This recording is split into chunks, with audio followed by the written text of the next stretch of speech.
Well, to cap off this string of back-to-back SRB2 previews, I've luckily had the opportunity to play an early access version of Luigi Bud's new mod, Takis.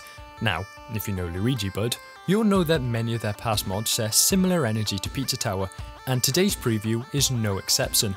Indeed, it may be the closest mod to it yet. Therefore, it's a little awkward that I haven't actually played Pizza Tower. In fact, I don't even know what platforms and storefronts it's on, but luckily I seem to have more or less grasped the general idea pretty quickly, so I should be giving criticism vaguely direct to what Takis is trying to achieve, or, in this case, given accurate praise, because Takis is an absolute treat to play. Let's get into why.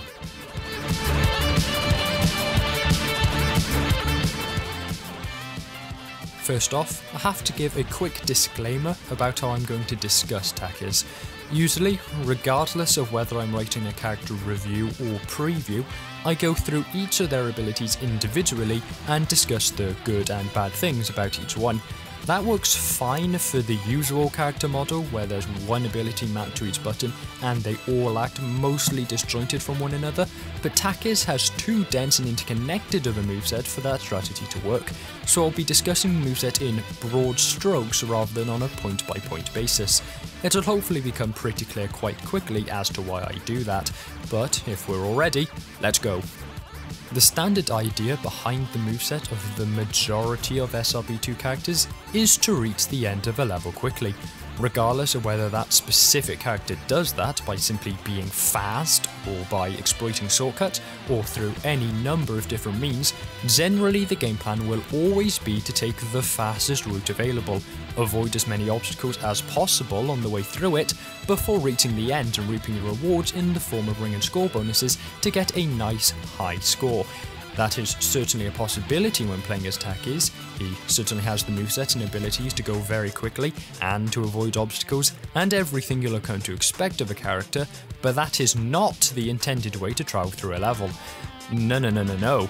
When playing as Takis, the expectation is to be responsible for unspeakably catastrophic levels of destruction as you carve your way through basically any path you want and take out every conceivable obstacle in your path. The final goal when playing as Takis is of course still that high score, but you won't reach that by just blasting straight to the end of the level. What you should be doing is utilising your bats of abilities to fill up this bar in the corner here, with the main way of doing that being the total decimation of whatever level you're currently running through. This bar effectively functions almost like a Devil May Cry combo ranking, except that instead of trying to look flashy and cool, the level you reach is based off just how many things you can break. For every obstacle, enemy, wall, floor, monitor and so on you can plow through, the bar jumps up a level, and your score increases exponentially. But the fun of playing as Takis, outside of his destructive capabilities of course, is figuring out the best route to keep this combo going. Destroying stuff will increase your combo, sure, and it'll fill the bar back up to give you some more time to extend the combo, but there isn't always something to break in the vicinity, so how do you keep the bar filled up? Well, that's the primary reason you need to collect rings as Takis. Damage is effectively a non-factor, for reasons I'll get to momentarily. Each ring collected will fill the bar back up a little, along with reaching checkpoints and entering areas with reduced control like vents, so you end up in this incredible flow state where you build up your combo a little in one area, then figure out the best path forward that takes you through the most rings, yet, strangely enough, also takes away your control fairly often and puts you through checkpoints to reach the next area, at which point you can continue to build up the combo. It's great to see the levels your combo can reach. I think I managed to hit around level 225 at one point, and that sort of number that you actually put in the effort to reach really gives you a sort of adrenaline. But say you aren't a particularly destructive soul. I'll admit myself, I'm more of a creator than a destroyer, which is of course the reason my combo level was often accompanied by subtitles like lame, and not because of a lack of skill. Will you still enjoy playing as Takis, you may ask?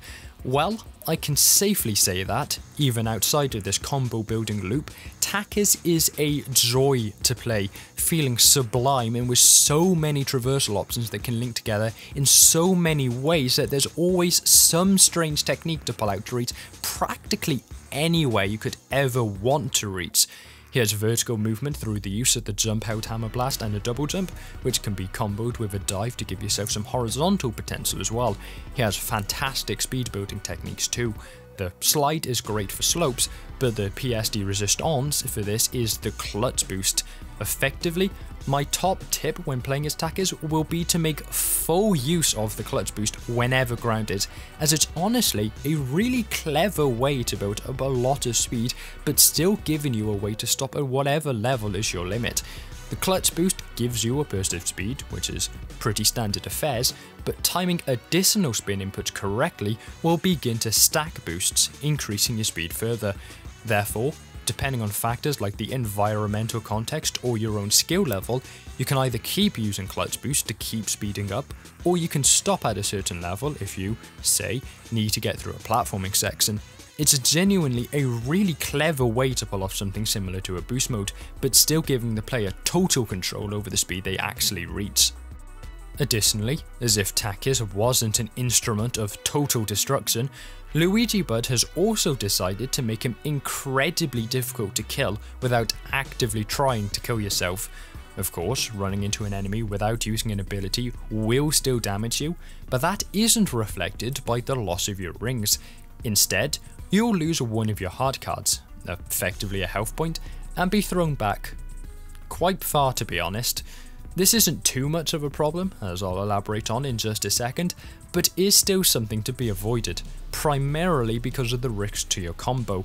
The damage animation lasts so long they'll cut into a lot of your combo time, giving you little time to extend it, so you don't want to go in with the thought of you're practically invincible and just walk into every enemy you see.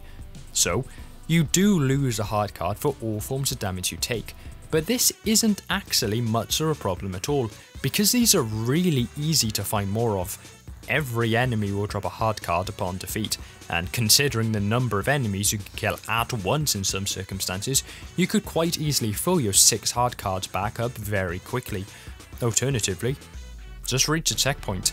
Each of these will fully restore your hard cards, so there are plenty of ways to get them back quite quickly. And just as a cherry on top of all of this, Takis is also effectively immune to death pits and, hallelujah, crossing. Landing in a death pit will only cause Takis to bounce back out of it at the loss of a hard card, which is effective enough that can be potentially used as a viable strategy in some situations to avoid platforming. Meanwhile, crossing won't even take away a hard card as long as it only lasts about 2 seconds, so even that is oftentimes avoidable. In fact, in a standard stage, basically the only thing capable of killing Takis is drowning. The only problem with Takis is that a lot of this, the combo bar, the clutch boosting, etc., dries up when reaching a boss. Most in some way stop Takis from being able to use all of this, whether that be due to some sort of height difference, or a gap that must be crossed, or the fact that they simply don't build up the combo bar when hit like most enemies, which I assume is down to the fact that they don't die immediately like all others do. It's not bad fighting bosses, just not as good as running through standard stages, though that is almost a given with every SRB2 character. The one good thing is that the clutch boost does deal extra damage to bosses, so for the 1 or 2 where it can be used, it can help to finish the fight in moments, namely Brack Eggman. And, if you can manage it, try using it on Metal Sonic, because even with all of his abilities, Takis still struggles on that one. I will kill whoever is responsible for this boss fight.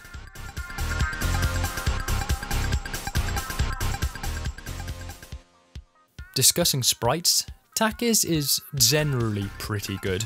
I have missed something here by not being able to access the taunt menu, because considering how off-model Luigi Bud goes at points to emulate the pizza tower look, I'm sure they'd be amazing.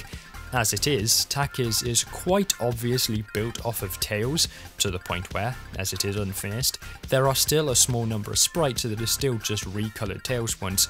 I'm not sure whether the green colour is supposed to be the final colour. I think it is, seeing as most of the artwork I've seen of Takis on my Discord server and such does showcase him as green, but I think it's probably an inside joke, because I'm fairly certain this is the same shade of green you see on a lot of default sprites before the correct skin or palette is applied.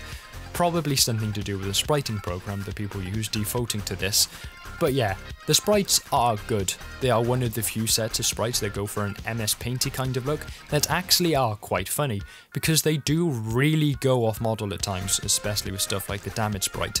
The slight squash and stretch given to the jump animation is also a nice touch, because it gives a sense of momentum to it and helps to stop it looking stiff. All around good work, but it isn't quite done yet. But even outside the sprites, I feel the biggest thing to note aesthetically here is the remade UI.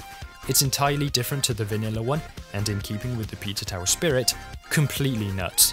Random emoting head in the corner? Check. Giant combo bar that insults you at lower levels? Check. The replacement of the ring counter with an actual ring? Check. It's all delightfully weird, and fits in perfectly with the off-model aesthetic of the whole mod. I like the little touches applied here too, such as the combo bar increasing in size every time it levels up, or how the frequency of the vibration of the hard cards increases as you lose more to increase the tension of being on effectively low health. And on a final note, I also like the sound effects here. I'm glad they're voice lines, as I feel it's something some more mods could implement, even if it's just grunting when taking damage or a cheer upon completing a stage. I also am glad that the new sound effects aren't too annoying. That's always a worry with comedy mods, so I'm glad the sound effects here toe the line between comedic and grating to hear over and over again.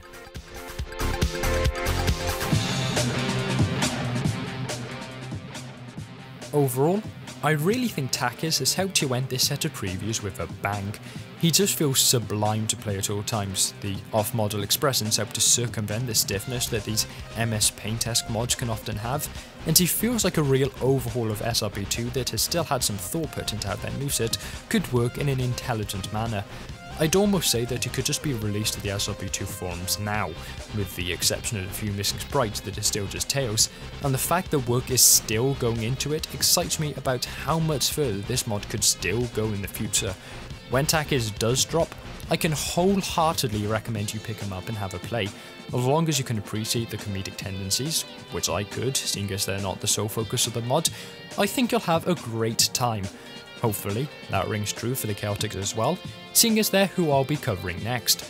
I hope you enjoyed the video, and ciao.